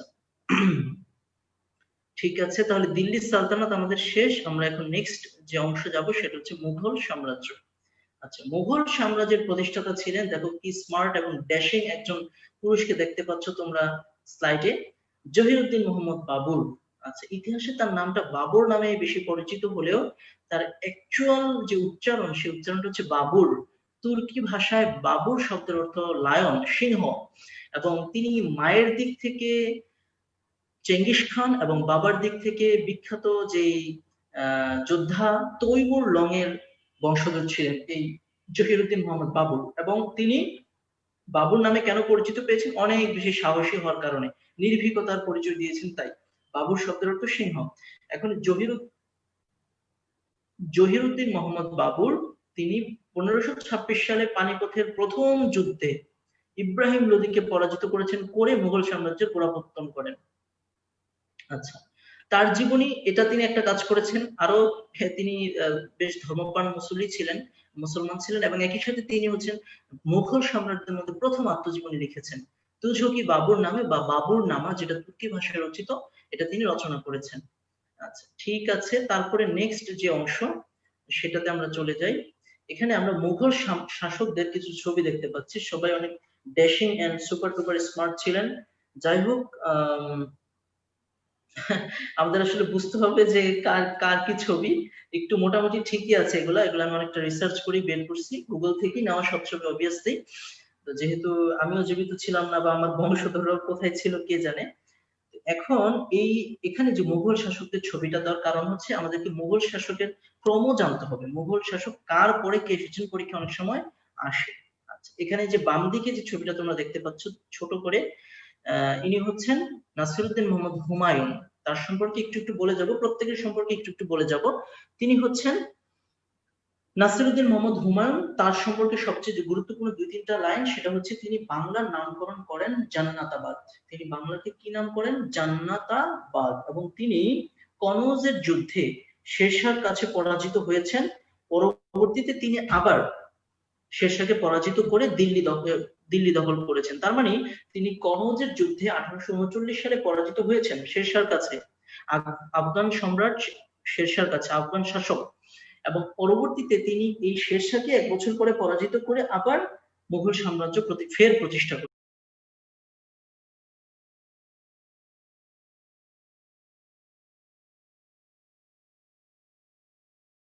পুনঃপ্রতিষ্ঠা করেন। আচ্ছা, তারপরে এবং তিনি গ্রন্থাগারের সিঁড়ি থেকে পড়ে মারা যান। এটা খুব আসে, প্রায় সময় বিভিন্ন পরীক্ষা আসে যে গ্রন্থাগারের সিঁড়ি থেকে পড়ে কোন মুঘল সম্রাট মারা যান? নাসিরুদ্দিন মোহাম্মদ হুমায়ুন। আচ্ছা, তারপরেই জাস্ট নিচে যে আছেন তিনি হচ্ছেন আচ্ছা, তারপরে সাইডে বাম সাইডে এখানে কার্সরটা দেখতে পাচ্ছ আশা করি, ডান সাইডে হচ্ছে সম্রাট আকবর। তিনি মুঘল সাম্রাজ্যের সর্বশ্রেষ্ঠ সম্রাট, তার সম্পর্কে আমরা বিস্তারিত একটু পরে বলছি। তারপরে এখানে যিনি আছেন তিনি হচ্ছেন সম্রাট জাহাঙ্গীর। তিনি ইতিহাসে সম্রাট জাহাঙ্গীর তো ঠিক আছে, তিনি মুঘল সম্রাট যে বাবুর বই লিখেছিলেন তুঝুকি বাবুর নামে, এরপরে তিনি ফের দ্বিতীয় মুঘল সম্রাট হিসেবে আত্মজীবনী লিখেছেন, সেটির নাম হচ্ছে তুঝুকি জাহাঙ্গীর। তুঝুকি বাবুর লিখেছেন সম্রাট বাবুর এবং তুঝুকি জাহাঙ্গীর লিখেছেন সম্রাট জাহাঙ্গীর। এবং কিন্তু বইয়ে হয়তো এই কথাগুলো লেখা নাই, কিন্তু সম্রাট জাহাঙ্গীর খুব মানে মদ্যপ ব্যক্তি ছিলেন আর কি, হ্যাঁ, খুব ভালো মানের চরিত্রের ব্যক্তি ছিলেন না। যাই হোক, তিনি আলীকুলি বেগের স্ত্রীকে নূরজাহানকে মানে মেহেরুন্নিসাকে তিনি জোর করে বিয়ে করেন। তো এই মেহেরুন্নিসার সাথে বিয়েটা তার ইতিহাসে খুব গুরুত্বপূর্ণ একটি ঘটনা হয়ে আছে। কেন হয়ে আছে জানা নেই, কিন্তু খুব গুরুত্বপূর্ণ ঘটনা হয়ে আছে, এটি হচ্ছে কথা। মেহেরুন্নিসার প্রকৃত নাম ছিল নূরজাহান ছিল তার ডাক নাম, মেহেরুন্নিসা তার ছিল ওর আসল নাম। তিনি আরেকজনের স্ত্রী ছিলেন, তার থেকে জোর করে তাকে বিয়ে করেছেন। আচ্ছা, মেহেরুন্নিসা, এটা একটা বিষয়। তিনি তার সময়ে বাংলার প্রথম মানে বাংলার যে 12 ভূঁইয়া ছিল চূড়ান্ত ভাবে দমন করা হয় এই সম্রাট জাহাঙ্গীরের সময়, এবং সম্রাট জাহাঙ্গীরের নামানুসারে কিন্তু এই বাংলার সুবেদার ইসলাম খান ঢাকার নামকরণ করেন জাহাঙ্গীরনগর 1610 সালে, এবং ঢাকা প্রথম বাংলার রাজধানী হয় 1610 সালে। তারপরে বাংলার রাজধানী ঢাকা হয়েছে 1610 এর পরে 1905 সালে হয়েছে বঙ্গভঙ্গের সময়, 1947 হয়েছে, দেন 1971 হয়েছে, এ পর্যন্ত 5বার হয়েছে এ পর্যন্ত ঢাকার রাজধানী, বাংলার রাজধানী ঢাকা হয়েছে 5বার। 1610 সালে একটা, তারপরে হচ্ছে 1905 সালে একটি, তারপরে হচ্ছে 1905 সালের পর 1911 সালে আবার ফের হয়েছে, বঙ্গভঙ্গের পরেও রাজধানী ছিল। তারপরে হচ্ছে বঙ্গভঙ্গ রদ হওয়ার পরেও, তারপরে আবার 1947 হয়েছে, 1971 হয়েছে আর কি। আচ্ছা, তো এই বিষয়টা জানতে হবে কি কি, যে আমরা নাসিরউদ্দিন হুমায়ুন সম্পর্কে জানলাম, সম্রাট আকবর আমরা একটু পরে বলছি। সম্রাট জাহাঙ্গীর সম্পর্কে আমাদের জানতে হবে, তিনি একটি বই লিখেছেন তুজুকি জাহাঙ্গীর, এবং তিনি যেই আলীকুলি বেগের পত্নীকে বিয়ে করেছেন তার নাম ছিল মেহেরুন্নিসা এবং ডাক নাম ছিল নূরজাহান, এবং তিনি বাংলায় মুঘল শাসন সুপ্রতিষ্ঠিত করেন। এবং তিনি কি করেন, তিনি সরকারি কাজে ফার্সি ভাষা চালু করেন, সম্রাট জাহাঙ্গীর এই কাজগুলো করেছেন। আচ্ছা, জাহাঙ্গীরের পরে এখানে দেখো সুন্দর এক ব্যক্তিকে দেখা যাচ্ছে, তিনি ছিলেন সম্রাট শাহজাহান, যিনি কিনা প্রিন্স অফ বিল্ডার্স নামে খ্যাত, কারণ স্থাপত্য শিল্পে তিনি অনন্য ভূমিকা রেখেছেন। স্থাপত্য শিল্পে তিনি অনেক ভূমিকা রেখেছেন, তিনি অনেক উন্নত মানের স্থাপত্য রচনা করেছেন, তৈরি করেছেন। এর মধ্যে আগ্রার তাজমহল আছে, লালকেল্লা আছে, শালিমার উদ্যান আছে, ময়ূর সিংহাসন আছে, ঠিক আছে, তারপরে কোহিনূর হীরা আছে তার সময়, এরকম এই বিখ্যাত এবং রাজস্বিক বিষয়গুলোর রচনা হয়েছে এই সম্রাট শাহজাহানের সময়, জন্য তিনি প্রিন্স অফ বিল্ডার্স নামে পরিচিত। আচ্ছা, তাছাড়া আরো অনেক কিছু আছে, দিওয়ানি আম আছে, দিওয়ানি খাস নির্মাণ করেছেন, তারপরে হচ্ছে আগ্রার মতি মসজিদ নির্মাণ করেছেন। এগুলো তোমাদের ডাইজেস্টে বোল্ড করে দেওয়া আছে, এগুলো তোমরা ভালো করে জানবে কোন মুঘল সম্রাট কি করেছেন, খুবই ইম্পর্টেন্ট পরীক্ষার জন্য। আচ্ছা, তারপরে সর্বশেষ যে শাসক দেখা যাচ্ছে এখানে হাতের বামে একেবারে নিচে, তিনি সম্রাট আওরঙ্গজেব। তিনি সবচেয়ে ধর্মপ্রাণ মুসলমান ছিলেন, এবং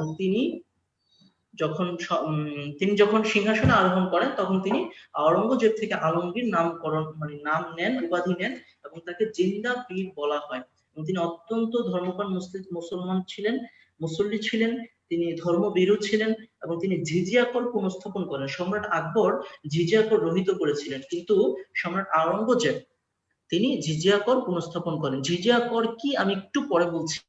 আচ্ছা, তাহলে এখানে মুঘল শাসকদের ছবি দেখানোর উদ্দেশ্য হচ্ছে তাদের প্রতি ক্রাশ খাওয়া নয়, তাদের হচ্ছে বিষয়টা দেখা, তাদের সাথে একটু পরিচিত হয়ে একটু দেখলাম আর কি, অসুবিধা তো নেই, ভালো কিছু জানলে ভালো কিছু দেখলে। আচ্ছা, ঠিক আছে, তারপরে মুঘল সম্রাটদের ক্রম, এখানে দেখো বাবার হইল একবার জ্বর, আগে দেখানো হয়েছে তোমাদেরকে, বাবার হইল একবার জ্বর, সারিল ঔষধ ব্যতীত। তাহলে এখানে বাবার মানে বাবুর, হইল থেকে হুমায়ুন, একবার থেকে আকবর, জ্বর থেকে জাহাঙ্গীর, সারিল থেকে শাহজাহান, ঔষধ থেকে আওরঙ্গজেব, ঔ মানে আও, ঔ থেকে আও আসছে আর কি, ব্যতীত থেকে দ্বিতীয় বাহাদুর শাহ। তাহলে এগুলো ছিল মুঘল সম্রাট। তো মুঘল সম্রাট ছিল টোটাল 17 জনের মধ্যে, এর মধ্যে 7জন সবচেয়ে বেশি পরিচিত, 7জন সবচেয়ে বেশি পরিচিত, এবং শ্রেষ্ঠ মুঘল সম্রাট ছিলেন সম্রাট আকবর, প্রতিষ্ঠাতা ছিলেন বাবর, এবং সর্বশেষ মুঘল সম্রাট ছিলেন দ্বিতীয় বাহাদুর শাহ। আচ্ছা, এগুলো আসে কিন্তু, হ্যাঁ, তারপরে কে আসছেন এগুলো আসে, ক্রমধারা আসে, খুব ইম্পর্টেন্ট। আচ্ছা, এখন দেখো সম্রাট আকবর সম্পর্কে যেটা বলতে চাচ্ছিলাম এক্সট্রা তথ্য, সেটা হচ্ছে সম্রাট আকবর তিনি বাংলায় মুঘল সাম্রাজ্য প্রতিষ্ঠা করেছেন, কিন্তু পুরোপুরি করতে পারেননি। পুরোপুরি প্রতিষ্ঠা করেছেন তার পুত্র জাহাঙ্গীর, তার পুত্র জাহাঙ্গীর পুরোপুরি প্রতিষ্ঠা করেছেন, কিন্তু তিনি আংশিকভাবে প্রতিষ্ঠা করেছেন 1576 সালে। আচ্ছা, তিনি বুলন্দ দরওয়াজা নির্মাণ করেন, যেটা উত্তরপ্রদেশের ফতেহপুর নামক জায়গায় আছে, যেমন এই যে এটি হচ্ছে বুলন্দ দরওয়াজার ছবি। তিনি অমৃতসর স্বর্ণ মন্দির নির্মাণ করেন, যেটা শিখ ধর্মাবলম্বীদের প্রধান উপাসনালয় অমৃতসর স্বর্ণ মন্দির, যেটা পাঞ্জাবে আছে বর্তমানে। আচ্ছা, তারপরে তিনি বাংলা সনের প্রবর্তন করেন। ভেরি ভেরি ইম্পর্টেন্ট, সম্রাট আকবরের প্রত্যেকটা পয়েন্ট আসলে ইম্পর্টেন্ট, সেই জন্য আলাদা করে আকবরকে তুলে আনা এখানে। তো বাংলা সনের প্রবর্তন করেন সম্রাট আকবর, এবং বাংলা নববর্ষ প্রচলন করেছেন। দিন ই ইলাহি নামক একটি ধর্মেরও তিনি প্রবর্তন করেছেন। আচ্ছা, মানস বদারি প্রথার প্রচলন। মানস বদারি প্রথা হচ্ছে সেনাবাহিনী সংস্কার পরিকল্পনা, সেনাবাহিনীতে সংস্কার করার যে প্রথা এটা। রাজপুত নীতি, রাজপুত শাসক ছিলেন, মেবারের রাজা রাজপুত, সে রাজপুতের সাথে যে তাদের যে চুক্তি ছিল সেটার প্রবর্তন করেছেন নতুন ভাবে, এবং রাজপুত কন্যা যোধাবাইকে তিনি বিয়ে করেছেন। হিন্দু যোধাবাই অবশ্যই হিন্দু ছিল, রাজপুত হিন্দু ছিলেন। তিনি হিন্দুদের সাথে বন্ধুত্ব অর্জন করার জন্য রাজপুত কন্যা যোধাবাইকে বিবাহ করেন। তিনি জিজিয়া কর এবং তীর্থকর রহিত করেন। জিজিয়া কর হচ্ছে ইসলামিক রাষ্ট্রে অন্য ধর্মাবলম্বীদের প্রতি আরোপিত অতিরিক্ত কর। এই অতিরিক্ত কর কেন নেওয়া হয়? অতিরিক্ত করের মাধ্যমে তাদেরকে এক্সট্রা নিরাপত্তা এবং সুযোগ সুবিধা দেওয়া হয়। অতিরিক্ত কর নিয়ে তাদেরকে অত্যাচার করা হয় না, জুলুম করা হয় না, বরং তাদেরকে এক্সট্রা নিরাপত্তা, তাদের যে ধর্মের যে উৎসবগুলো আছে সেগুলো যাতে আরো সুন্দরভাবে তারা পালন করতে পারে সেজন্য তাদের সহযোগিতা করা হয়। সম্রাট আকবর এই কাজগুলো, গুরুত্বপূর্ণ কাজগুলো করেছেন, খুবই ইম্পর্টেন্ট। সম্রাট আকবরের অংশগুলো ভালো করে তোমাকে জানতে হবে। আচ্ছা ঠিক আছে, আমি নেক্সট অংশে চলে যাচ্ছি। আচ্ছা, তারপরে হচ্ছে শের শাহ, যিনি সুর শাসনের প্রতিষ্ঠাতা, যিনি আফগান শাসক ছিলেন, এবং আফগান থেকে এসেছেন, আফগানিস্তান থেকে। তিনি কনৌজের যুদ্ধে 1839 সালে হুমায়ুনকে পরাজিত করেন, এবং ফের চৌসারের যুদ্ধে 1840 সালে হুমায়ুনের কাছে পরাজিত হন। শেরশাহ ছবি এটা। তিনি দাম মুদ্রার প্রচলন করেন। দাম হচ্ছে এক প্রকার রূপার মুদ্রা, মুদ্রার নামই ছিল দাম। এই যে এখানে ছবি আছে ডান সাইডে, দাম মুদ্রা, দাম হচ্ছে রূপার মুদ্রা। এবং তিনি গ্র্যান্ড ট্রাঙ্ক রোড নির্মাণ করেন। তিনি কবুলিয়ত এবং পাট্টা ব্যবস্থা চালু করেন, এবং তিনি ঘোড়ার সাহায্যে ডাক ব্যবস্থা চালু করেছেন। ঘোড়ার সাহায্যে ডাক চালু করা মানে ঘোড়া আগে ডাকতে পারতো না, তিনি ডাকানো শিখেছেন, বিষয়টা এমন না। তিনি ঘোড়ার সাহায্যে ডাক যোগাযোগ ব্যবস্থা নির্মাণ মানে চালু করেছেন, ঠিক আছে। এবং তিনি তাহলে কি কি কাজ করেছেন আমরা যদি একটু দেখি। তিনি হচ্ছে এক নাম্বার, তিনি দাম নামক রূপার মুদ্রার প্রচলন করেছেন। তিনি গ্র্যান্ড ট্রাঙ্ক রোড নির্মাণ করেছেন। তিনি ঘোড়ার মাধ্যমে ডাক ব্যবস্থা চালু করেছেন। এবং তিনি হচ্ছে কবুলিয়ত এবং পাট্টা ব্যবস্থা চালু করেছেন। কবুলিয়ত এবং পাট্টার ব্যবস্থা চালু করেছেন। এই কাজগুলো শেরশাহ করেছেন, এবং তার শাসন সুর শাসন নামে ইতিহাসে পরিচিত। ঠিক আছে, তারপরে হচ্ছে আচ্ছা, আশা করি তোমরা বুঝতে পারছো আমি যেভাবে যাচ্ছি। মূলত হচ্ছে রিভিউ ক্লাস, আগে শুরুতেই বলেছি সব টপিক ইচ্ছা করেই স্কিপ করা হচ্ছে, কারণ ইতিমধ্যে তোমাদের বেশ কয়েকবার পড়ানো হচ্ছে। সবচেয়ে গুরুত্বপূর্ণ অংশগুলো আমি আবারও বারবার তোমাদের সামনে বলছি, যাতে করে তোমরা আরো বেশি রিকল করতে পারো এবং মূল বিষয়গুলো ধরতে পারো। আচ্ছা, তো বখতিয়ার খিলজি, বাংলায় মুসলিম শাসন, বখতিয়ার খিলজি। তারপরে হচ্ছে সুলতানি শাসন আছে, 12 ভূঁইয়াদের ইতিহাস আছে, সুবেদারি শাসন আছে, নবাবী শাসন দিয়ে বাংলায় মুসলিম শাসন শেষ হবে আর কি। আচ্ছা, এখানে বখতিয়ার খিলজির ছবি আছে সম্ভবত, হ্যাঁ দেখো, লক্ষণ সেন, লক্ষণ সেনের ছবি হচ্ছে এটা। লক্ষণ সেন 1204 সালে, তিনি সেন বংশের সর্বশেষ রাজা, হিন্দু রাজা, বাংলার শেষ হিন্দু রাজা বা সেন বংশের সর্বশেষ রাজা লক্ষণ সেন। তিনি খুব যে পরিশ্রমী শাসক ছিলেন তা না, তিনি মোটামুটি একটু অকর্মণ্য এবং অলস শাসক ছিলেন। তো লক্ষণ সেন 1204 সালে ইখতিয়ার উদ্দিন মোহাম্মদ বখতিয়ার খিলজির কাছে বিনা যুদ্ধে পরাজিত হয়ে তিনি বাংলার কে হাতছাড়া করেন, এবং ইখতিয়ার উদ্দিন মোহাম্মদ বখতিয়ার খিলজি তিনি মুসলমান হিসেবে প্রথম বাংলা জয় করে নেন 1204 সাল। আচ্ছা, এই জন্য বখতিয়ার খিলজির নামটা প্রথমে বলা হয়েছে, তার মানে প্রথম গোড়াপত্তন করেন বখতিয়ার খিলজি। আচ্ছা, নেক্সট যে অংশ সেটা হলো, আচ্ছা এটা হচ্ছে বিখ্যাত পরিব্রাজক, এখানে বলবো না, বলবো হচ্ছে এখান থেকে যে 12 ভূঁইয়াদের ইতিহাস। আচ্ছা, 12 ভূঁইয়াদের ইতিহাস। ইতিহাসে এই 12 শব্দের দ্বারা কিন্তু 12 জন ছিল তা বোঝাচ্ছে না। 12 শব্দের মাধ্যমে মানে অনেক শক্তি বোঝাচ্ছে, মানে ডজন টাইপ, মানে অনেক কিছু একসাথে বোঝানোর জন্য, শক্তিমত্তা বোঝানোর জন্য 12 শব্দটি ইউজ করা হয়েছে। 12 ভূঁইয়া মানে হচ্ছে বাংলার যে সমস্ত শাসকগণ, বাংলার যে সমস্ত জমিদারগণ মুঘলদের অধীনতা মেনে নিতে চায়নি বা মেনে নেয়নি, তারা ইতিহাসে 12 ভূঁইয়া নামে পরিচিত, এবং তারা মুঘলদের বিরুদ্ধে সবসময় নিজেদের অবস্থান ছিল এবং মুঘলদের সবসময় প্রতিহিত করে এসেছেন। সম্রাট আকবর 1576 সালে 12 ভূঁইয়াদের আংশিকভাবে পরাজিত করেন। আংশিকভাবে পরাজিত করে তিনি বাংলায় মুঘল সাম্রাজ্যের কিছুটা স্থাপন করেন, কিন্তু পুরোপুরি করতে পারেননি। পরবর্তীতে সুবেদার ইসলাম খান, যিনি সম্রাট জাহাঙ্গীর কর্তৃক নিযুক্ত বাংলায় সুবেদার ছিলেন, তিনি 12 ভূঁইয়াদের সম্পূর্ণভাবে প্রতিহিত করেন এবং বাংলায় মুঘল শাসন সুপ্রতিষ্ঠিত করেন। আচ্ছা, এখানে 12 ভূঁইয়াদের মধ্যে কারা কারা ছিলেন সবাই আমরা জানি। ইসা খা, মুসা খা, তারপরে হচ্ছে রাজা প্রতাপাদিত্য, কেদার চাঁদ, চাঁদ রায়, আনোয়ার গাজী, এরা ছিল বাংলার আহ যারা মানে সুপরিচিত 12 ভূঁইয়া, মানে সবচেয়ে বড় বড় শ্রেষ্ঠ জমিদার যারা ছিলেন তারাই 12 ভূঁইয়া ছিলেন। আচ্ছা, এখানে এই যে সুবেদার কথাটা আমি বললাম, সুবেদার কথাটা কোথেকে আসলো? সুবেদার হচ্ছে মুঘল আমলে তাদের প্রদেশগুলো সুবাহ নামে পরিচিত ছিল। এই কথাগুলো ডাইজেস্টে লেখা আছে। মুঘল আমলে তাদের প্রদেশগুলো, শাসনের যে প্রদেশ, সেগুলো সুবা নামে পরিচিত ছিল। তো সুবাতে যারা শাসক থাকতেন তাদেরকে বলা হতো সুবেদার, তাদের উপাধি ছিল সুবেদার। আবার সুবাগুলো অনেক ছোট ছোট মানে ইউনিয়ন টাইপ বা এরকম মহল্লা টাইপের ভাগ ছিল, ওগুলোকে বলা হতো চাকলা। কি বলা হতো? চাকলা। ওখান থেকে চলে এসেছে চাকলাদার কথাটি, চৌকিদার কথাটি ওভাবে এসেছে। আচ্ছা, ঠিক আছে, তাহলে আমরা বখতিয়ার খিলজি বুঝতে পারলাম এবং 12 ভূঁইয়াদের ইতিহাস বুঝতে পারলাম। এখন আসি সুলতানি শাসন। সুলতানি শাসনের মধ্যে তোমাদেরকে জানতে হবে, আমি অবশ্য পরে তোমাদের জন্য পয়েন্ট অ্যাড করেছি, সেখান থেকে আমরা একটু জানতে পারবো। সুলতানি শাসনের মধ্যে আমাদের মূলত যে বিষয়গুলো জানতে হবে মেইনলি, সেটা হচ্ছে যে প্রথম কে সুলতানি শাসনের সূত্রপাত করেছেন? ফখরুদ্দিন মোবারক শাহ, যিনি তার মালিক বাহরাম গাজীকে, বাহরাম খান অথবা বাহরাম গাজী, নামটা সম্ভবত আমার এক্সাক্ট মনে আসতেছে না, তবে বাহরাম আছে, যিনি বাহরামকে পরাজিত করে, মানে তার মালিককে হত্যা করে, তিনি মালিকের দেহরক্ষী ছিলেন, তিনি মালিককে হত্যা করে, তিনি ফখরা নাম ছিল, তার আগের নাম ছিল ফখরা, ঠিক আছে, গরিব তো মানে দেহরক্ষী ছিল, যার কারণে নাম ছিল ফখরা, সেখান থেকে তিনি ফখরুদ্দিন মোবারক শাহ নাম নিয়ে তিনি বাংলায় স্বাধীন সুলতানি যুগের সূচনা করেন। আচ্ছা, স্বাধীন সুলতানি যুগ কেন বললাম?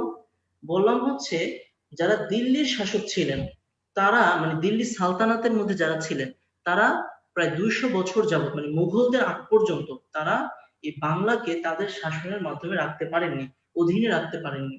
তো এই জন্য তখন বাংলায় যারা শাসক ছিলেন তাদেরকে সুলতান বলা হতো, স্বাধীন সুলতান ছিলেন তারা। স্বাধীন তো স্বাধীন, কারো অধীনে ছিলেন না, আর সুলতান উপাধি ছিল। তো প্রথম সুলতান ছিলেন সুলতান ফখরুদ্দিন মোবারক শাহ, এবং তার সময়ে মরক্কোর বিখ্যাত পর্যটক ইবনে বতুতা বাংলায় আগমন করেন। আমরা একটু আগেই কিন্তু পড়েছি যে মোহাম্মদ বিন তুগলকের সময়ে ইবনে বতুতা 1333 সালে ভারতে আগমন করেন, এবং 1345 সাল ডাইজেস্টে 4500 দেওয়া 4600 দেওয়া কোনটা সঠিক? অ্যাকচুয়ালি 45 46 একসাথে থাকলে তোমরা 46 দাগাবে, যদি 45 আর 46 একসাথে থাকে তাহলে 46 দাগাবে, আর আলাদাভাবে যদি থাকে তাহলে যেটা থাকবে সেটাই দাগাবে। আচ্ছা, তো 1346 সালে বা 45 সালে তিনি বাংলায় আগমন করেন, এবং কোন শাসকের সময়? আনসার হবে ফখরুদ্দিন মোবারক শাহ। আচ্ছা, ফখরুদ্দিন মোবারক শাহের সময় ইবনে বতুতা বাংলায় আগমন করেন, এবং তিনি কিতাবুল রেহালা নামক গ্রন্থের রচয়িতা বা সফরনামা, এবং তিনি এই গ্রন্থে বাংলাকে বলেছেন দোজখপুর নিয়ামত, মানে ধন সম্পদে পরিপূর্ণ নরক। নরক কেন? কারণ আইন শৃঙ্খলার পরিস্থিতি ভালো না, মানুষগুলো ভালো না, এরকমটাই। আর ধন সম্পদে তো অবশ্যই বাংলা পরিপূর্ণ ছিল, এখনো আছে। আচ্ছা, ফখরুদ্দিন সময়ের মোবারক শাহের সময় রাজধানী ছিল সোনারগাঁ। আচ্ছা, এখন উপমহাদেশে আগমনকারী বিখ্যাত কিছু পরিব্রাজক, আমরা একটু ছবি দেখবো তাদের। এখানে যে বাম সাইড থেকে দেখা যাচ্ছে মেগাস্থিনিস। মেগাস্থিনিস ছিলেন চন্দ্রগুপ্তের সময় তিনি এসেছেন, মেগাস্থিনিস, এবং তার লিখিত বই হচ্ছে ইন্ডিকা। তার লিখিত বই হলো ইন্ডিকা। আচ্ছা, তারপরে ইনি হচ্ছেন হিউয়েন সাং, সরি তিনি হচ্ছেন ফাহিয়ান, তিনি হচ্ছেন ফাহিয়ান, ঠিক আছে, তিনি হলেন ফাহিয়ান। আচ্ছা, তারপরে এসেছেন হিউয়েন সাং, তিনি হচ্ছেন হিউয়েন সাং, এবং তারপরে তিনি হচ্ছেন মাহুয়ান। তিনি এসেছেন কার সময়ে? সুলতান গিয়াসুদ্দিন আজম শাহ, যিনি সুলতানের যুগের সবচেয়ে জনপ্রিয় সুলতান ছিলেন, সুলতান গিয়াসুদ্দিন আজম শাহ। তিনি হচ্ছেন মাহুয়ান, আর তিনি হচ্ছেন ইবনে বতুতা। কিন্তু এরা হচ্ছেন বাংলায় আগত বিখ্যাত পর্যটক দ্বয়। আচ্ছা, এখানে আমরা যদি একটু আচ্ছা, আমরা পড়ছিলাম হচ্ছে সুলতানি শাসন। আচ্ছা, ইবনে বতুতার ক্ষেত্রে যদি আমরা একটু দেখি যে ইবনে বতুতা বাংলায় আগমন করেন 1345 অথবা 46, দিল্লিতে আসেন 1333। তার বইয়ের নাম হচ্ছে কিতাবুল রেহলা বা সফরনামা, এবং তিনি এই বইয়ে বাংলাকে বলেছেন ধন সম্পদে পরিপূর্ণ নরক বা দোজখপুর নিয়ামত। দোজখপুর নিয়ামত। আচ্ছা, দিল্লিতে যখন আসেন তখন শাসক ছিল মোহাম্মদ বিন তুগলক। দিল্লিতে যখন আসেন তখন শাসক ছিল মোহাম্মদ বিন তুগলক, আর যখন বাংলায় আসেন তখন শাসক ছিল ফখরুদ্দিন মোবারক শাহ। ফখরুদ্দিন মোবারক শাহ। কোন কোন বইয়ে শামসুদ্দিন ইলিয়াস শাহ পাবা, কোন কোন বইয়ে হয়তো পাবা, কিন্তু আসলে আনসার হবে ফখরুদ্দিন মোবারক শাহ। আনসার হবে কি? ফখরুদ্দিন মোবারক শাহ। মনে রাখবে এটা ভালো করে। আচ্ছা, তারপরে বাংলার সুলতানি শাসনের মধ্যে ফখরুদ্দিন মোবারক শাহের পরে আমরা পরিব্রাজক জানলাম। তারপরে হচ্ছে ইলিয়াস শাহী শাসন আছে, এখানে কয়েকজন শাসক আছেন। শামসুদ্দিন ইলিয়াস শাহ আছেন, এবং শামসুদ্দিন ইলিয়াস শাহের সময় বাংলার যে প্রাচীন জনপদগুলি যে আমরা পড়ে আসছি একবার প্রথম অংশে, যে পুন্ড্র, বঙ্গ, গৌড়, রাঢ়, বরেন্দ্র, এগুলো সবগুলোকে একত্রিত করে তিনি বাঙ্গালা নাম দিয়েছেন। প্রশ্ন কিন্তু আসে এটা প্রায় সময়, যে কোন শাসকের শাসন আমলে বাংলার প্রাচীন জনপদগুলো বাঙ্গালা নামে পরিচিত হয়ে ওঠে? কোন শাসক হবে? শামসুদ্দিন ইলিয়াস শাহ, যিনি ইলিয়াস শাহী শাসনের একজন সম্রাট। আচ্ছা, তারপরে সুলতান সিকান্দার শাহ আছেন, তিনি পান্ডুয়ার আদিনা মসজিদ নির্মাণ করেছেন, সেজন্য তিনি বিখ্যাত। সুলতান গিয়াসউদ্দিন আজম শাহ, যিনি সুলতান যুগের সবচেয়ে বিখ্যাত এবং জনপ্রিয় সুলতান ছিলেন, এবং তিনি সাহিত্যের প্রতি খুবই অনুরাগী ছিলেন, এবং তার সাথে পারস্যের কবি, বিখ্যাত কবি হাফিজের সাথে পত্র যোগাযোগ ছিল। ঠিক আছে, তার সাথে কার পত্র যোগাযোগ ছিল? পারস্যের বিখ্যাত কবি হাফিজের সাথে। এবং সুলতানি যুগের সবচেয়ে জনপ্রিয় শাসক হলেন গিয়াসউদ্দিন আজম শাহ। আচ্ছা, হোসেন সেই শাসন আছে এখানে, তোমাদের ডাইজেস্টে তেমন কিছু ইম্পর্টেন্ট কিছু নাই।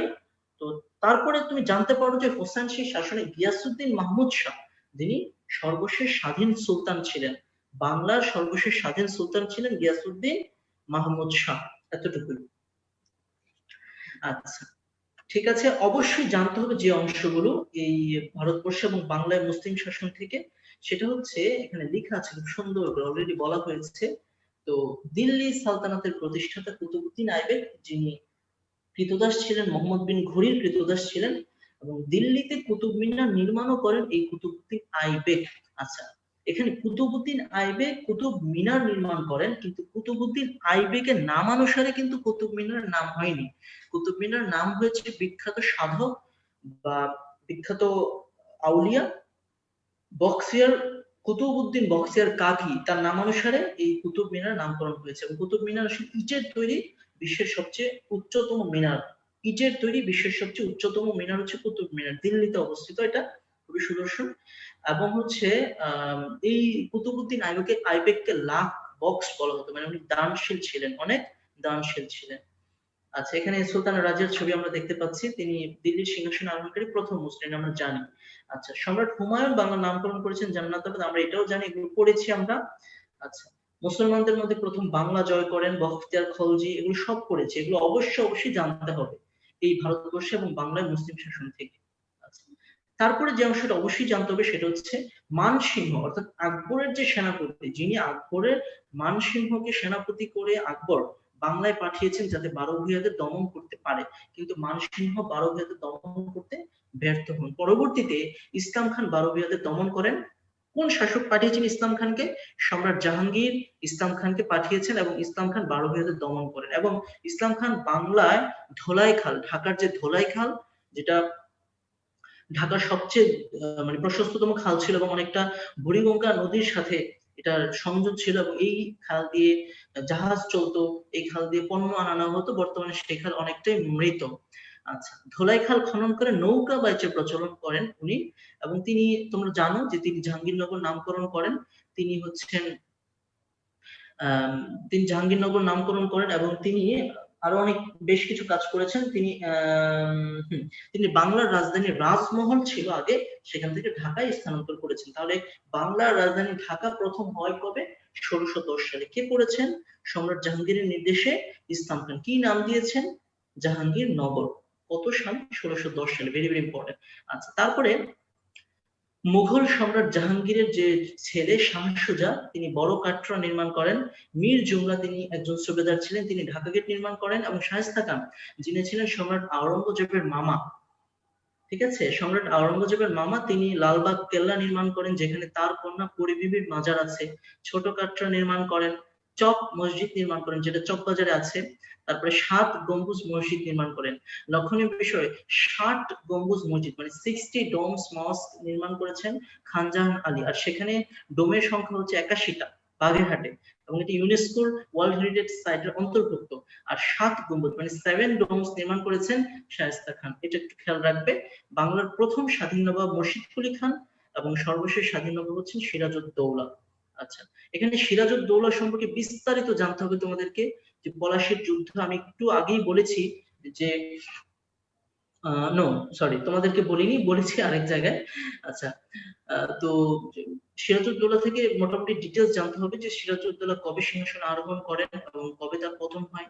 1757 সালে 23শে জুন পশ্চিমবঙ্গে ভাগীরথী নদীর তীরে তিনি ইংরেজদের সাথে যুদ্ধে পরাজিত হন, এবং মীর জাফর সহ অন্যান্য বিশ্বাসঘাতকতা করায় নবাবের পরাজয় সুনিশ্চিত হয়।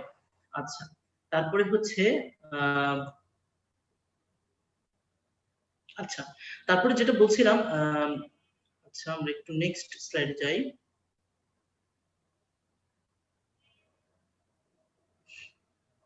আচ্ছা, বলতেছিলাম হচ্ছে সিরাজউদ্দৌলার কথা। তো সিরাজউদ্দৌলার প্রকৃত নাম, তিনি বাংলার বাংলার প্রথম স্বাধীন নবাবের কথা আমরা বললাম, কে ছিলেন? মুর্শিদ কুলি খান। মুর্শিদ কুলি খান প্রথম স্বাধীন নবাব ছিলেন, এবং তিনি তার রাজধানী ঢাকা থেকে মুর্শিদাবাদে নিয়ে গিয়েছেন। ঢাকা থেকে মুর্শিদাবাদ, পশ্চিমবঙ্গের মুর্শিদাবাদে তিনি নিয়েছেন।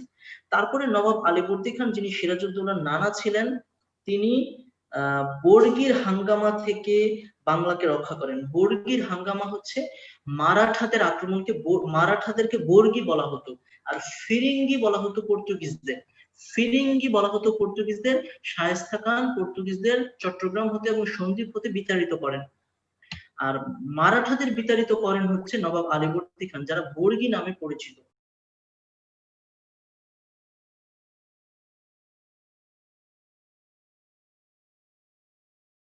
মারাঠা জাতি। আচ্ছা, তারপরে নবাব সিরাজউদ্দৌলা, যার প্রকৃত নাম ছিল মির্জা মোহাম্মদ আলী, পরীক্ষিত খুব আসে এটা, এবং তার মায়ের নাম ছিল জয়েন উদ্দিন আহমদ, তার বাবার সরি এক্সট্রিমলি সরি, তার মায়ের নাম ছিল হলো আমিনা বেগম, এবং তার বাবার নাম ছিল হলো জয়েন উদ্দিন আহমদ। উল্টাপাল্টা হয়ে গেছে আর কি, যাক বুঝে নিও, স্লিপ অফ টাং হয় মাঝে মধ্যে। তারপরে যে নবাব সিরাজউদ্দৌলা, তিনি সিংহাসনে মাত্র 23 বছর বয়সে আরোহণ করেছেন, এবং সেখানে 1756 সালে তিনি আরোহণ করেছেন, এবং 1757 সালের 23শে জুন তিনি পলাশীর যুদ্ধে পরাজিত হন, এবং তিনি তার নানা নবাব আলীবর্দী খানের নামে কলকাতা নগরীর নাম রাখেন আলীনগর। কলকাতা নগরীর নাম কি রেখেছেন? আলীনগর, তার নানার নাম অনুসারে। আচ্ছা, তারপরে এখানে মীর কাসিম সম্পর্কে তোমাদের ডাইজেস্টে কিছু কথাবার্তা আছে। মীর কাসিম ছিলেন মীর জাফরের মেয়ের জামাই। তিনি হচ্ছেন কিছুটা স্বাধীনচেতা ছিলেন। ফলশ্রুতিতে তিনি ইংরেজদের শাসন থেকে এই দেশকে মুক্ত করতে চাইলেন। তিনি হচ্ছে 1764 সালে ইংরেজদের বিরুদ্ধে বক্সারের যুদ্ধে জড়িয়ে পড়েন। বক্সার যুদ্ধে জড়িয়ে পড়েন, এটা বিহারে অবস্থিত বক্সার অংশটা। তিনি জড়িয়ে পড়েন এবং সেখানে শোচনীয়ভাবে তিনি পরাজিত হন। ফলশ্রুতিতে ইংরেজদের শাসন আরো সুপ্রতিষ্ঠিত হয় এই উপমহাদেশে। আচ্ছা, তো আমরা যদি একটু আমাদের প্র্যাকটিস অংশগুলো একটু দেখি, নমুনা প্রশ্নগুলো, তাহলে আশা করি আমরা বুঝতে পারবো যে আমাদের পড়া হচ্ছে কিনা বা আমাদের সঠিক ইনফরমেশন গুলো জানা হচ্ছে কিনা। আচ্ছা, তো পূজাত। আচ্ছা, তারপরে বিশেষ প্রশ্ন আসছে, কে বাংলা সাম গণনা শুরু করেন? সবাই জানো, সম্রাট আকবর। বক্সার খিলজি কত সালে জয় করেন? 1204 সালে জয় করেন। ভার্সিটির প্রশ্নতে এসেছে শেষ মুঘল সম্রাট কে ছিলেন? এই ভার্সিটির দুইটা প্রশ্ন তোমরা কমেন্ট বক্সে আনসার দেওয়ার চেষ্টা করো।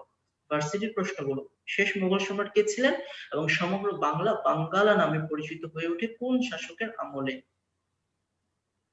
আচ্ছা, তোমাদেরকে 30 সেকেন্ড রেস্ট দেওয়া হলো, তোমরা একটু আনসার দেওয়ার চেষ্টা করো, এবং এতক্ষণ যা পড়েছি একটু মাথার মধ্যে ঘোরানোর চেষ্টা করো।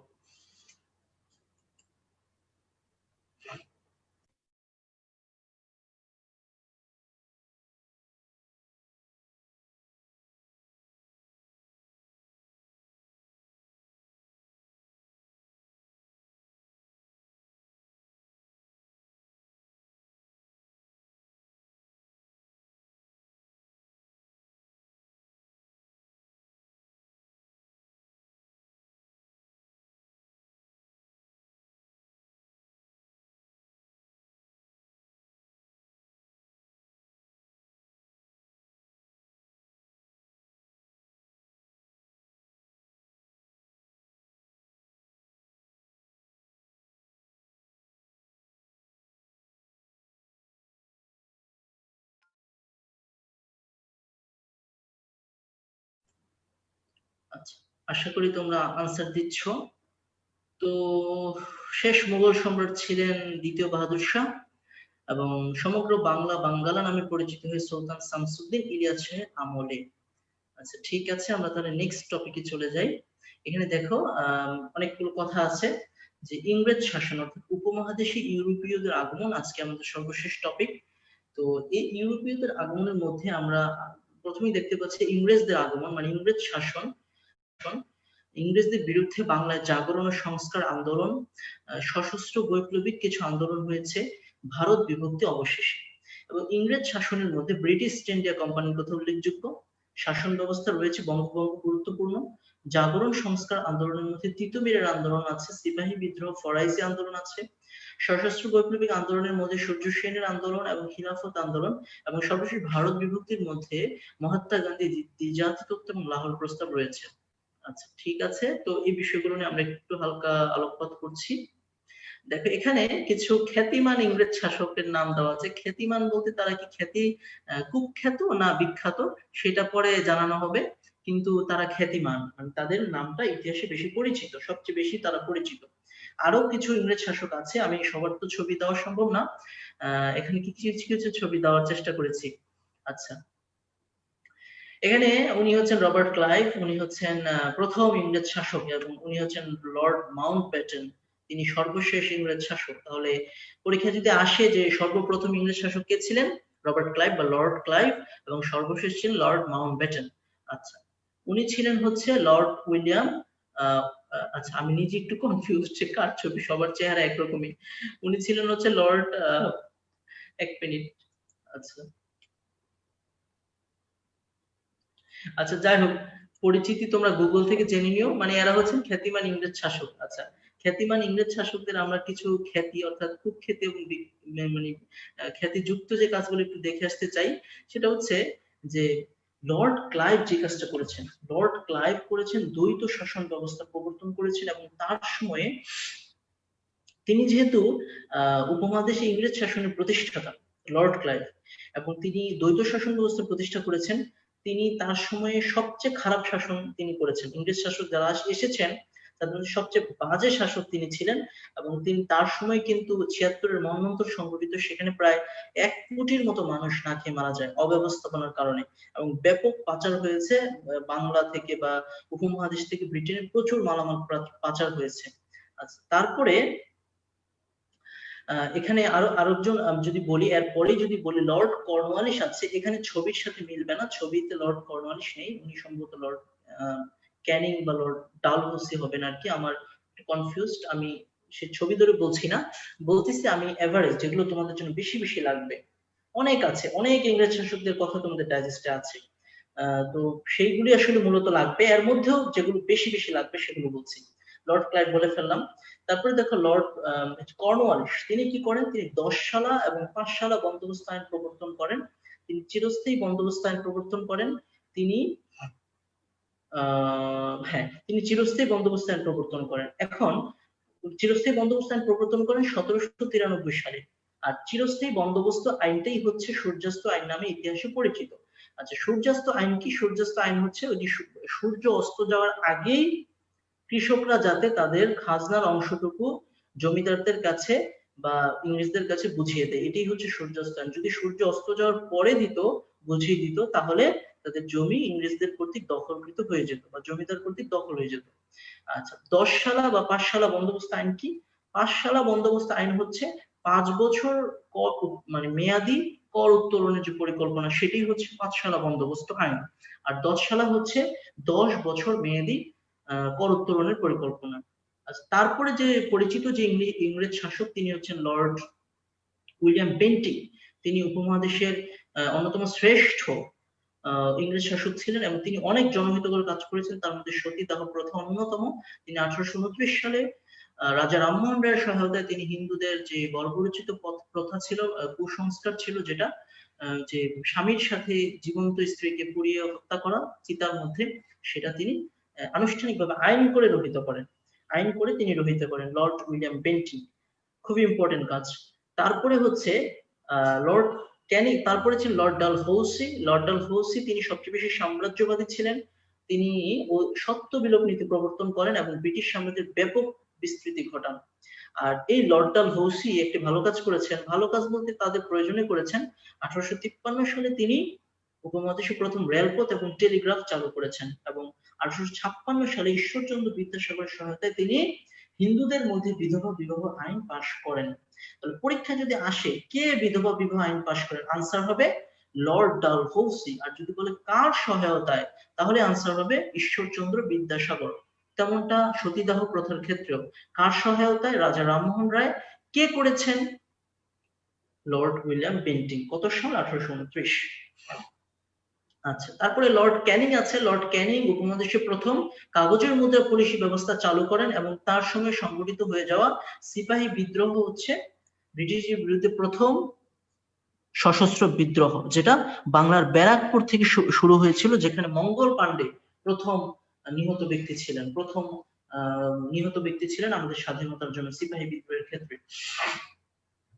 আচ্ছা, তারপর আমরা বলছিলাম লর্ড ক্যানিং।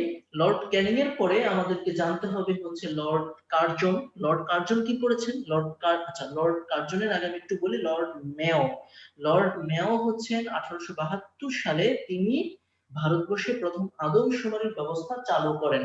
প্রথম আদমশুমারির ব্যবস্থা 1872 সালে চালু হয়, এটা খেয়াল রাখতে হবে। আচ্ছা, তারপরে লর্ড রিপন, যার সময়ে হান্টার কমিশন অর্থাৎ উপমহাদেশের প্রথম শিক্ষা কমিশন 1882 সালে প্রতিষ্ঠিত হয়। হান্টার কমিশন কার সময় প্রতিষ্ঠিত হয়, লর্ড রিপনের সময়ে। আচ্ছা, তারপরে শাসক হচ্ছে লর্ড কার্জন, সবচেয়ে ঐতিহাসিক শাসক যিনি বঙ্গভঙ্গ করেছেন 1905 সালে এবং বঙ্গভঙ্গ রদ করেছেন লর্ড হার্ডিঞ্জ 1911 সালে। আচ্ছা, বঙ্গভঙ্গর ফলে বাংলাদেশের অর্থাৎ বর্তমান বাংলাদেশের ব্যাপক লাভ হয়েছিল এবং বঙ্গভঙ্গ রদ হওয়ার কারণে বাংলাদেশের ক্ষতি হয়েছিল এবং বঙ্গভঙ্গ পরবর্তী সময় নাথান কমিশন গঠিত হয়েছিল, যার পরে পরবর্তীতে 7 বছর পরে 1921 সালের 1 জুলাই ঢাকা বিশ্ববিদ্যালয় প্রাচ্যের অক্সফোর্ড হিসেবে যাত্রা শুরু করে।